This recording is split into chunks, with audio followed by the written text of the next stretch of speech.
ज्ञानी, मैं राजकुमार बोल रहा हूं। तो ज्ञानी ध्यान से सुनो, जहां आग होती है वहां तो धुआं जरूर निकलता है।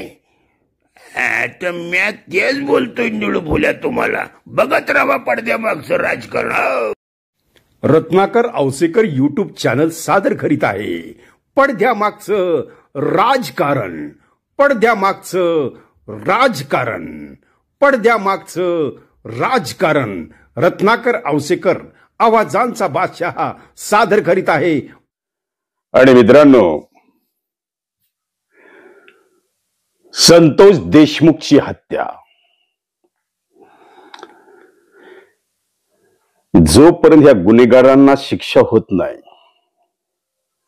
जोपर्यंत ह्याच्यातला मास्टर माइंड सापडत नाही आणि जोपर्यंत हे लोक फासावर जाणार नाही, तोपर्यंत आम्ही आमचं चॅनल हा विषय सोडणार नाही, हे लक्षात ठेवा मित्रांनो। आणि मित्रांनो, गेले 2 दिवस महाराष्ट्राची लॉन्ड्री झालेली आहे। आता तुम्ही म्हणता लॉन्ड्री शब्द कुठून आला? कारण धनंजय मुंडे हे हत्या प्रकरणात दोषी आहेत का नाही माहित नाही, आणि त्यांचा हस्तक्षेप असेल असं कोणालाही वाटत नाही, आणि नाही सुद्धा असं एक सर्वसाधारण सर्वांचं मत आहे। 14 करोड जनता म्हणते की धनंजय मुंडे त्यात दोषी आहेत, असं कोणी म्हणलेलं नाही 14 करोड जनतेपैकी। पण ज्या गुन्हेगारांनी हे कृत्य केलं त्या गुन्हेगारांना पाठीशी घालणारे धनंजय मुंडेंचे कार्यकर्ते आहेत, हा आरोप धनंजय मुंडेवर आहे मित्रांनो। इथं गफलत व्हायला लागली आहे, कारण धनंजय मुंडे दोषी आहेत असं म्हणाला कोण? कोणीही म्हणालेलं नाही। आणि सर्वात महत्वाचं काय झालेलं मित्रांनो, आपण पाहिलेलं आहे,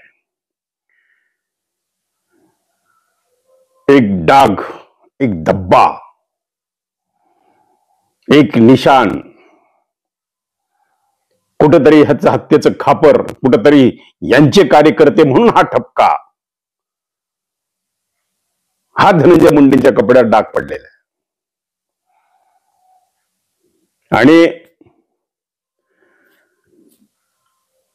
आता एक लक्षात ठेवा, डाग पडला धनंजय मुंडेंच्या कपड्यावर। आणि काल पंकजाताईंनी विधान केलं की म्हणे अहो काय राजकारण, म्हणे गढूळ पाण्यात कपडे धुतल्यासारखे आहे। मग या राजकारणाच्या गढूळ पाण्यामध्ये हे डाग पडलेले कपडे धुण्याचं काम पंकजाताईंनी केलं का? पंकजाताईंचं मौन आहे, पंकजाताई काहीच बोलत नाहीत, नो कमेंट्स। तर पंकजाताईंना यापूर्वी झालेल्या सर्व राजकारणाचं उत्तर काढायचंय का? पंकजाताईंच्या मनामध्ये मला बीडचा पालकमंत्री होऊ दिलं नाही याची खंत आहे का? पंकजाताईंचा झालेला पराभव हा पंकजाताईंच्या जिवारी लागलेला आहे का? गोपीनाथराव मुंडेंच्या पश्चात पंकजाताईंची झालेली वाताहात या संपूर्ण महाराष्ट्रानं बघितलेली मित्रांनो। जलबिन मछली ज्या पद्धतीनं तळमळते त्या पद्धतीनं पंकजाताई या गेली 5 वर्ष या राजकारणामध्ये कधी कधी व्यथित होऊन त्या विधान करत होत्या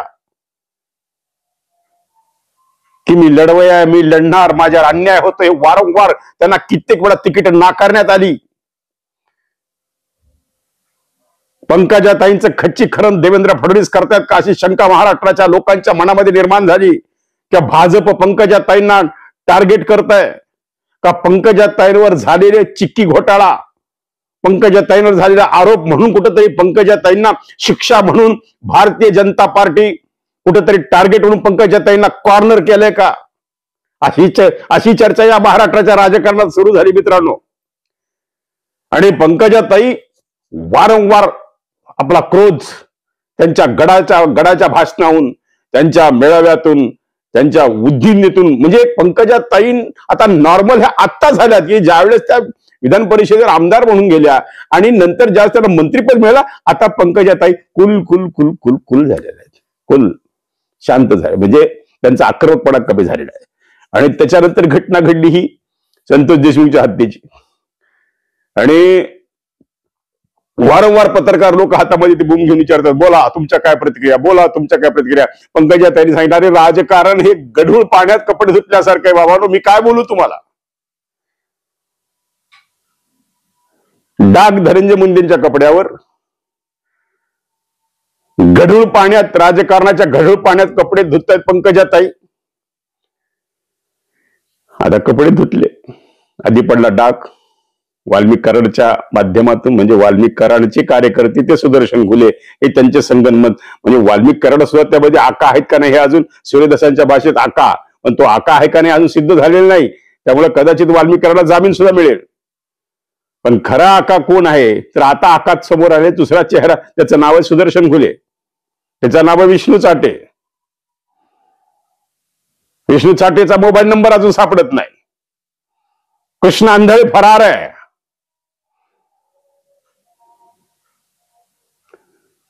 आणि म्हणून या सर्व पार्श्वभूमीवर त्यात नामदेव शास्त्री महंत, भगवानगडचे महंत, त्यांनी केलेलं विधान, आणि शास्त्रीजींना तर प्रणाम केला पाहिजे. शास्त्रीजी, आपण पंकजाताईंनी गढूळ पाण्यात राजकारणात धुवून आणलेले धनुभाऊचे कपडे,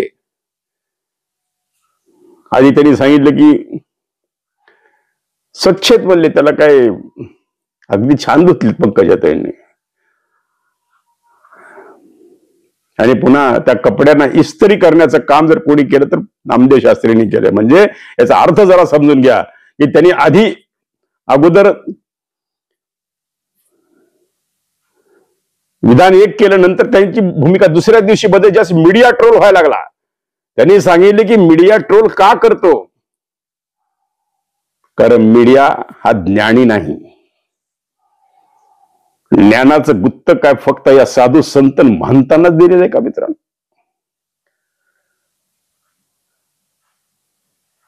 किती जरी श्रीमंत करोडपती असला, तो काही सोन्याची भाकरी आणि चांदीची भाजी करून खात नाही मित्रांनो, एक लक्षात घ्या. किती जरी धनवान असला तरी त्याला सुद्धा खायला बटाट्याची भाजी आणि गव्हाची चपाती लागते. हे माणसाचं शरीर आहे, हे माणसाचं शरीर आहे. सगळे माणसं, सगळं काही, किती जरी धनवान, किती जरी करोडपती असला, कोण सोबत घेऊन गेलेलं आहे? कुणीही. फक्त एक भौतिक सुख आहे, आणि या भौतिक सुखाच्या माग हे सगळं अर्थकारण चक्र आणि समाज जीवन आणि त्यांचं राहणीमान सुरू झालेलं मित्रांनो. आता कोण कोणाच्या घरात जन्माला यावं, हा ज्याचं त्याचं पुण्य स्मरण आहे, ज्याचं पुण्य फलित, त्याच्या अंतर्मनाचं आदल्या जन्मीचं पुण्य, त्याच्यावर त्याचा पुढचा जन्म किती श्रीमंतीमध्ये तो जन्मायचा.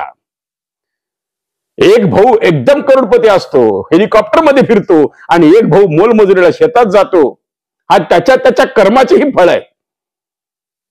म्हणून मीडिया बूम घेऊन फिरतो म्हणून मीडिया भिकारी, मीडियाला ज्ञान नाही, धनवान नाही.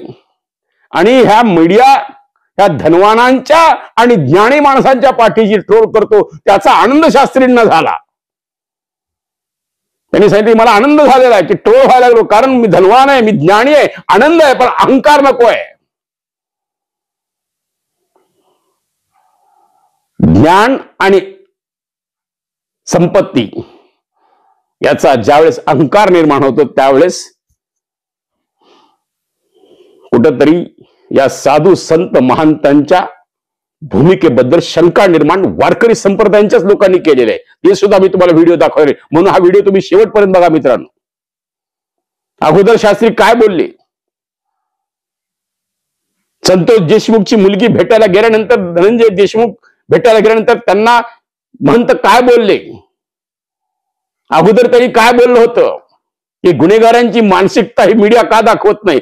एका चापटेची मानसिकता असते.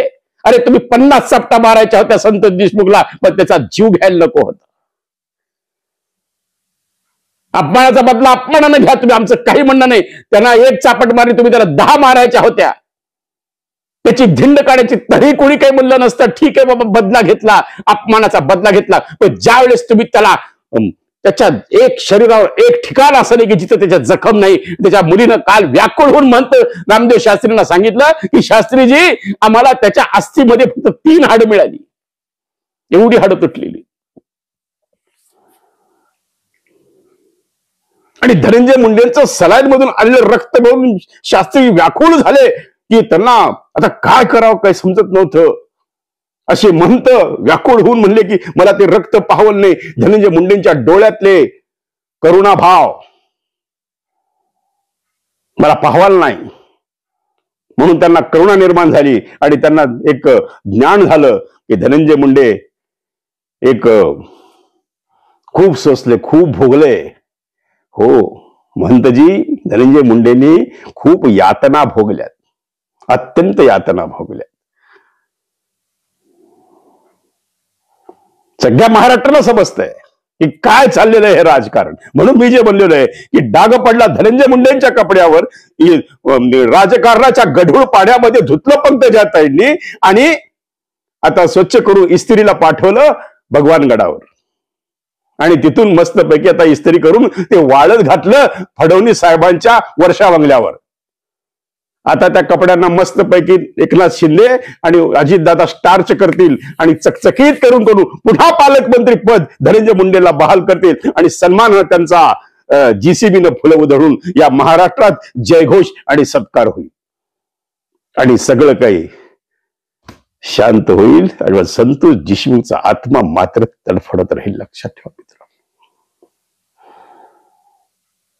व्यथित होते ह्या घटना, ह्या जास्तीत शब्द, ताबडतोब भूमिका बदलणे, राजकारणातली डबल ढोलकी आता अध्यात्मात सुद्धा सुरू झाली का? आदल्या दिवशी केलेलं समर्थन दुसऱ्या दिवशी लगेच संतोष देशमुखच्या परिवार माझाच आहे, लगेच ते सगळे माझेच आहेत.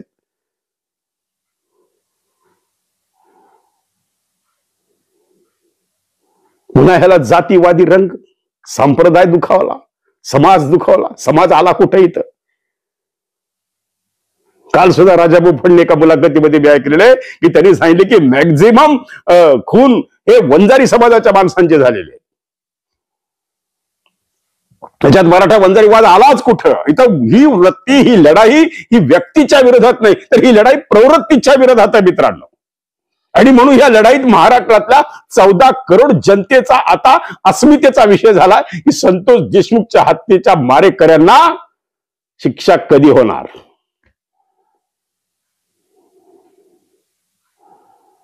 म्हणून मी जे बोलतोय, ठीक आहे मीडिया धनवान नाहीये, पण मीडियाला ट्रोल करून, मीडियाला आज मीडियावर सगळं खापर फोडलं जाते की ह्या मीडियाने ट्रोल केलं. ते फोटो मीडियाना दाखवू नका,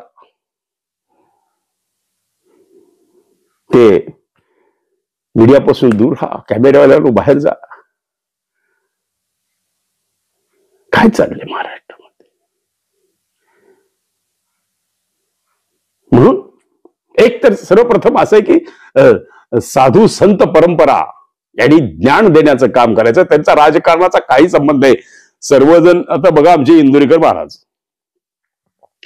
त्यांना भाजपचा नेता बोलवतो कीर्तनाला, त्यांना काँग्रेसचा नेता बोलवतो कीर्तनाला, त्यांना राष्ट्रवादीचा नेता बोलवतो कीर्तनाला, अजितदादा गटाचा माणूस बोलवतो कीर्तनाला, इकडं शरद पवारचा गटाचा माणूस बोलवतो कीर्तनाला. प्रत्येकाच्या पक्षाच्या नेते त्यांना कीर्तनाला बोलवतात. ते कुठेही राजकीय भाष्य करत नाहीत. आणि मी तर असं बघितलं की त्यांनी स्वतः इंदुरीकरांनी कुठल्याही राजकीय माणसाच्या गळ्यात कधी हार घातला. ते स्वतः हार घालून घेत नाहीत, तर ते इतरांना हार घालायचं लांब राहिलं मित्रांनो. त्यामुळे संतांनी संताच्या ठिकाणीच राहून फक्त संत ज्ञान, कारण ज्यावेळेस तुम्ही 2016 साली पंकजाताईंना तंबी दिली की पंकजाताई गडावर राजकारण आणायचं नाही, मग आता हे गडावर राजकारण रात्रीत काय शिजलं? पोहरादेवी गडांनी राठोडांना क्लीन चिट दिली, पुन्हा मंत्रीपद बहाल झालं. तसंच या महाराष्ट्रात घडणार आहे का? हे नामदेव शास्त्रींनी क्लीन चिट दिली आणि त्यांना निर्दोषत्व सिद्ध केलं आणि पुन्हा पालकमंत्री पद बहाल केलं, असं होईल का?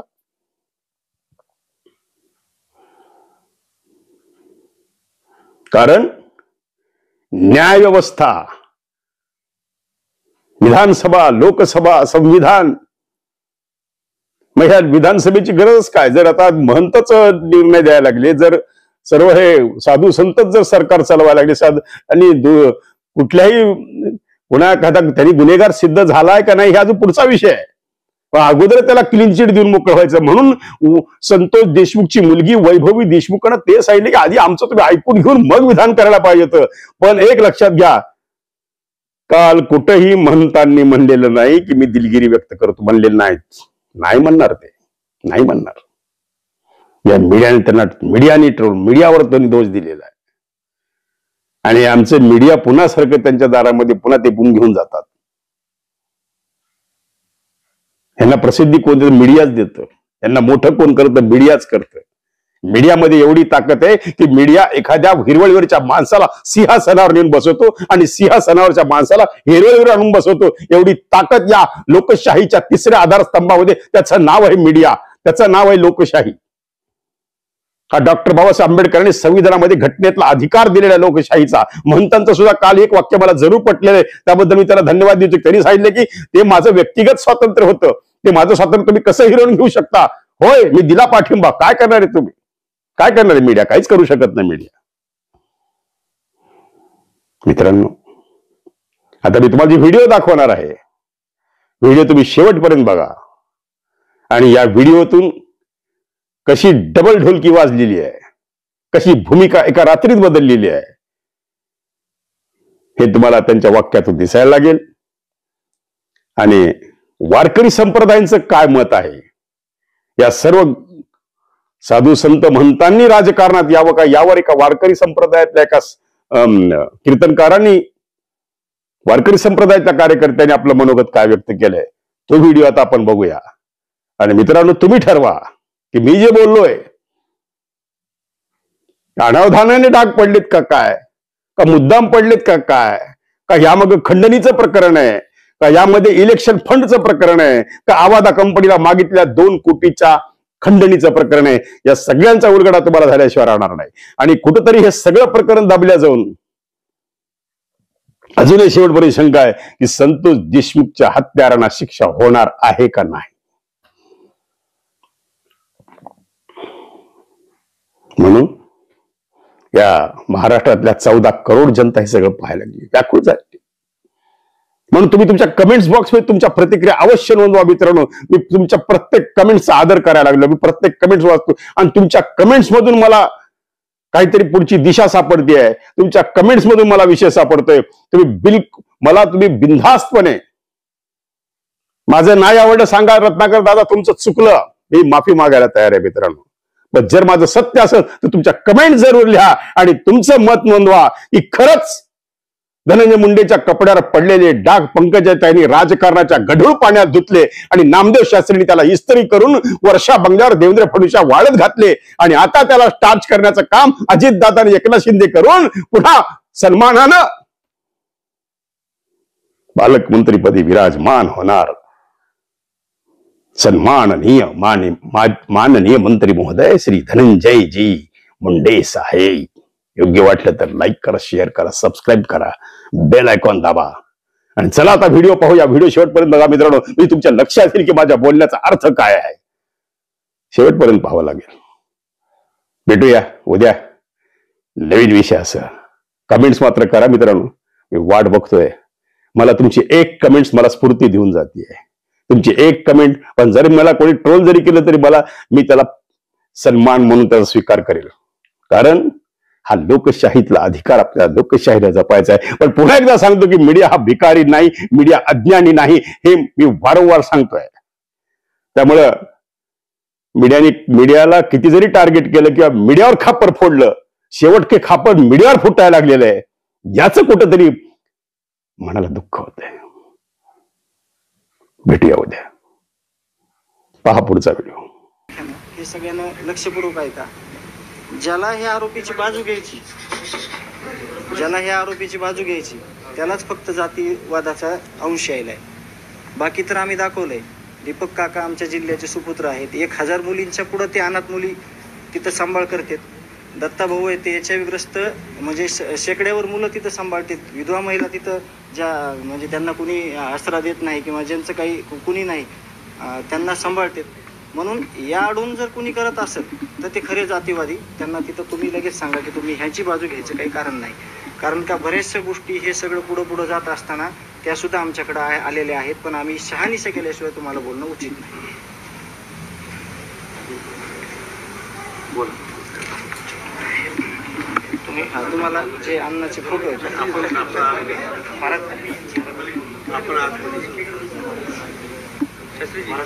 असं आहे की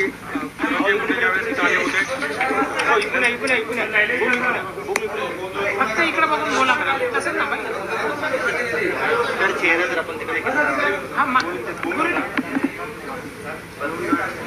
शास्त्रीजी आलंय काय नेमकी तुम्हाला माहिती दिली आणि तुम्ही त्यातलं जाणून घेतलं. शास्त्रीजी इकडे बघून बोला. भगवानगडाला मांडणारं ऐका.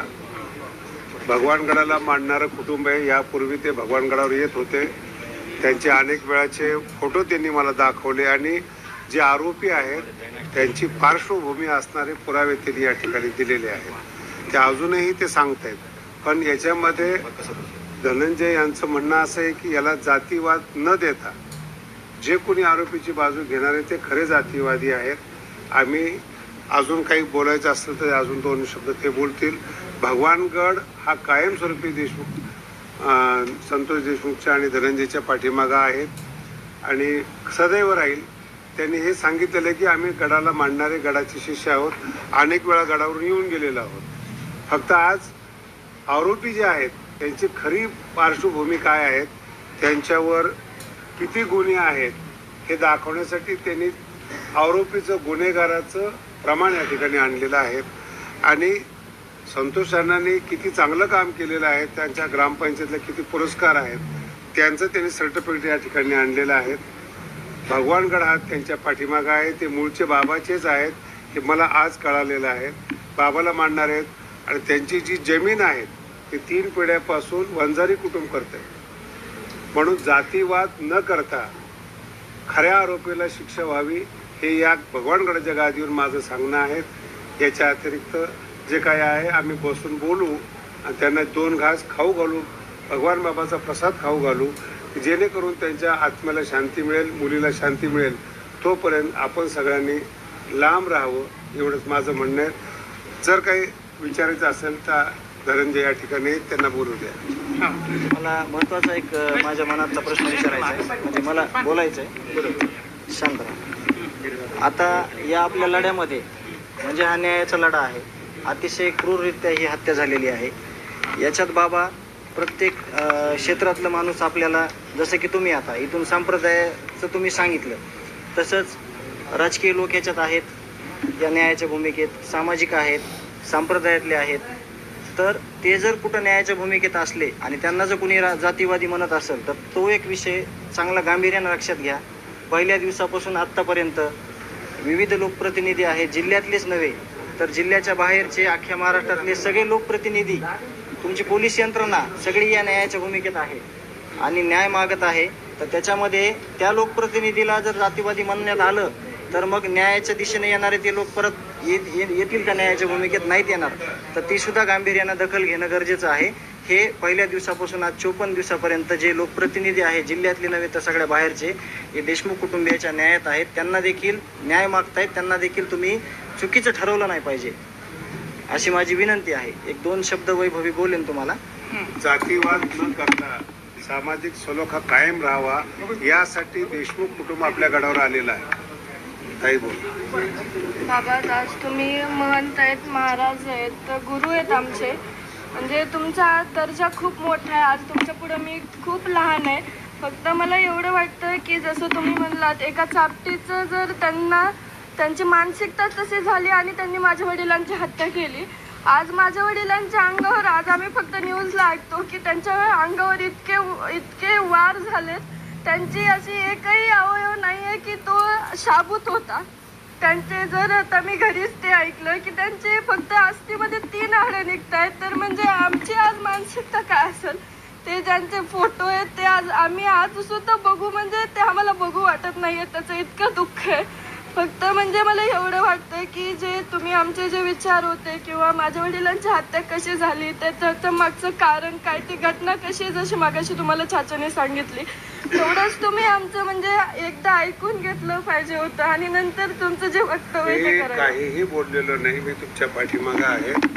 हा जो समाजातला प्रकार हे वाईट लोकांनी केलेले काम आहे. तुम्ही जर भगवानगडाचे शिष्य आहात, तुम्ही तुमच्या बाजूने आहेत. मासा जो केस तालुका हा बाबाला मांडणार आहे, अनेक वेळा दौरे झालेले, म्हणून कदाचित माझ्या बोलण्याचा गैरसमज झाला असेल. तुम्ही मला गुन्हेगाराचं जे काही गुन्हे दाखवलेले ते आणून दिलेले आहेत. मी गुन्हेगाराच्या पाठीमागे नाही, फक्त इतर लोकांनी त्याचा अर्थ चुकीचा केलेला आहे. बाबा आम्हाला पण तेच वाटतं की जे ही वृत्ती आहे जी गुन्हेगारीची आहे त्याच्यामुळे आज माझ्या वडिलांची हत्या झाली आहे. फक्त ती जी वृत्ती आहे ती आपल्याला बाजूला काढायची आहे. आणि आमचं म्हणणं हे आहे की आरोपींचं ज्यांना समर्थन करायचं त्यांनी निश्चित करा, आम्ही त्यांच्या बाबत काही बोलत नाहीयेत, पण याच्यामध्ये कुठं जातीवाद आणतायत आणि ज्यांना आरोपीची पाठराखण करायची तेच जातीवाद काढतायत. माझ्या वडिलांनी जसं मला समजतंय तसं माझ्या वडिलांनी कोणतं जातीवाद केला नाहीये. आता सगळं चाचाने सांगितलं की आमचे शेतकरी सुद्धा हे वंजारी हेच आहेत, त्यांचं सुद्धा अण्णा मुंडेच आहे. पण आम्हाला एक असं याची खंत वाटते की जो माणूस जसं दलितांना वाचवण्यासाठी गेला त्यांनी कधी जातीवाद न केला, त्याच्यामध्ये न्याय मिळवण्यासाठी असे वेगवेगळे फाटे का फुटतात. आमचं एकच म्हणजे आज आम्हाला इतकं दुःख आहे, आमचं गाव सुद्धा या दुःखातून सावरू शकलं नाही, पण तरी पण आज आम्ही त्यांच्या न्यायासाठी झुंजतो. कारण की त्यांच्यावर जो अन्याय झालाय म्हणजे आता प्रश्न पडतो की कोणाला वाचवायला जाणं हा पण आपला गुन्हा आहे का. म्हणून ही जी घटना घडली आहे ती नंतर घडून यासाठी आम्ही फक्त न्याय मागतोय. आमची अपेक्षा हीच आहे की आम्हाला लवकरात लवकर न्याय मिळाला पाहिजे. भगवानगड आपल्या पाठीशी आहेत. मी भगवान बाबाला प्रार्थना करतो लवकरात लवकर फास्ट ट्रॅकवर न्याय मिळावा आणि मुलीला सांत्वना मिळावी. भगवानगड हा कायमस्वरूपी त्यांच्या पाठीशी उभा राहील. आरोपीचं कधीही समर्थन करत नाही. त्यांनी पुरावे आणलेले की आरोपीवर किती गुन्हे दाखल झालेले आहेत. कदाचित माझ्या बोलण्याचा चुकीचा अर्थ झाला असेल तर ते आरोपी हे आरोपीच आहेत, गुन्हेगार आहेत हे सांगण्याकरता या ठिकाणी कुटुंब आलेलं आहे. गडाचंच कुटुंब आहेत. म्हणून पुन्हा एकदा महाराष्ट्राला विनंती आहे, त्याला जातीय कलर न देता न्याय मिळावा यासाठी आपण सगळेजण प्रार्थना करू. भगवान बाबा महाराजांनी या संदर्भात जी समजा अमानुष हत्या झाली, मारहाण झाली, जे काही इथं फोटो येतं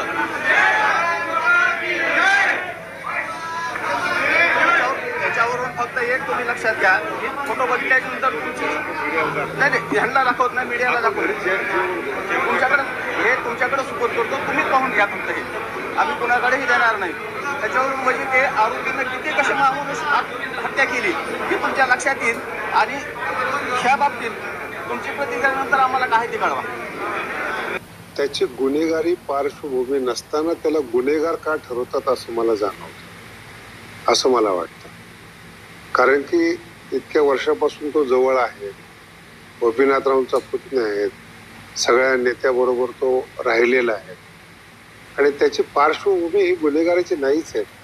त्याला जाणीवपूर्वक गुन्हेगार ठरवतोय असं मला वाटतंय. पण त्यात नुकसान आमच्या संप्रदायाचं इतकं झालं की गेल्या 700 वर्षापासून जातीवाद नसावा या मताचे ज्ञानेश्वर महाराज आहेत आणि जातीवाद नष्ट करत करत आलेला काही राजकीय स्वार्थी लोकांनी पुन्हा तो उफळून आणला. तो संतांच्या कार्यावर कुठेतरी पाणी फिरले असं मला वाटतंय. जाती सलोखा नष्ट होत चाललेला आहे असं वाटतंय. याच्यामध्ये या सगळ्या प्रकरणामध्ये अशी चर्चा होती की भगवानगड यांच्या मुलीच्या पाठीशी आहे त्या अशी चर्चा भक्कम पाठीमागे, केवळ पाठीमागे नाही, भक्कमपणे पाठीमागे आहेत. 2 भाग आहेत त्याचे. जे गुन्हेगार असतील त्याचा शोध चालू आहे. मला अजूनही मीडियाला एक विचारावंसं वाटतं की ज्या लोकांनी हे प्रकरण केलं, निघून हत्या केली, त्यांची मानसिकता काय बिघडली हे मीडियाने का नाही दाखवलं. कारण की अगोदर त्यांना जी मारहाण झालेली आहे ते पण दखल घेण्याजोगी आहे असं मला वाटतं. आणि तो त्यांच्या गावातला बैठकीतला विषय आहे. त्याला सेन्सिटिव्ह विषयाला राजकीय हवा देऊन सामाजिक सलोखा बिघडला असं मला वाटतं. यातून तो त्यांचा गावाचा मुद्दा आहे. तो करणारे हे नेते नाहीत ना, ज्याच्यावर मीडिया आज आक्षेप करतो. गेल्या 53 दिवस झाले तुम्ही मीडिया ट्रायल चालवलेत. त्याच्यामध्ये धनंजय मुंडे खंडणी करून जगणारा माणूस किंवा गुन्हेगार नाहीये. त्याला तुम्ही कायमस्वरूपी हेच ठरवताय ना तुम्ही. रामकृष्ण हरी, काल परवा एक नामदेव महाराज शास्त्रींनी एक वक्तव्य केलं की गुन्हेगारांच्या मागची पार्श्वभूमी पाहिली पाहिजे. हे संत महात्म्यांच्या तोंडून बोलणं, ह्यावेळी बोलणं योग्य नव्हतं. ज्यावेळेस त्यांच्या गावामध्ये जाऊन तिथल्या कर्मचाऱ्यावरती हमला झाला, हे जर त्या काळात तुम्ही बोलले असते, ज्या गुंडांचं, ज्या आरोपींचं तुम्ही समर्थन करता, हा विषय साधू संतांच्या तोंडून बोलण्याचा नाहीये. ज्या गडानं विखुरलेला समाज एकत्र केला, समाजाला दिशा दिली, वारकरी संप्रदायाचा विचार दिला, अशा गडाचे आपण महंत आहात. आणि एका महंताच्या तोंडून असं गुंडांचं समर्थन करणारं एखाद्या राजकीय पुढाऱ्याचं पाठराखण करणं हे चांगलं नाही. हा देश संविधानावरती चालतो आणि कायद्यावर विश्वास ठेवला पाहिजे. त्या ठिकाणी कायद्याने जे काही होईल ते त्या ठिकाणी आरोपींच्या बाबतीत होईल. परंतु जर वारकरी संप्रदायातील व्यक्ती, महान व्यक्ती जर असं त्या ठिकाणी वक्तव्य करायला लागले तर नक्कीच या ग्रामस्थांचा, वारकऱ्यांचा संत महात्मावरील विश्वास उठल्याशिवाय राहणार नाही. सर्व प्रकारच्या राजकीय प्रचार सिरीजच्या निर्मितीसाठी एकमेव नाव Ratnakar Ausekar. Contact 9890 39 87 88. Online recording series देणारं महाराष्ट्रातलं एकमेव नाव रत्नाकर औसेकर. 51 आवाजांचा बादशाह रत्नाकर औसेकर. कॉन्टॅक्ट 9890 39 87 88. आवाजाचा बादशाह रत्नाकर औसेकर यांच्या YouTube चॅनलला लाईक करा, सबस्क्राईब करा आणि आपापल्या ग्रुपवर शेअर करा. चला आपल्या मोबाईलवर सर्वप्रथम आमचा कार्यक्रम मिळवण्यासाठी सहकार्य करा. Ratnakar Ausekar YouTube channel.